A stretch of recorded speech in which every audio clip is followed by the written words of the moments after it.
To set up contactless payments on Samsung Galaxy S26, first of all, we'll need to open settings on our device. Next step is to navigate to the connections right here on the top. And that way we can find NFC and contactless payments.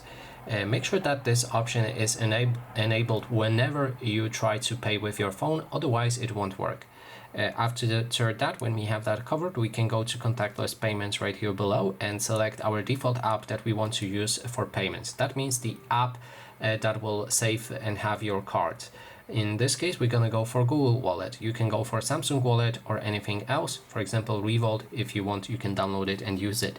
When you have that app selected, make sure to open this app and add a card that you want to use to pay. So we can do it usually by clicking on the plus button, then select payment card, and fill up information or scan, in this case using a camera, scan your card, and after that you'll be able to just close in your phone on the terminal to pay.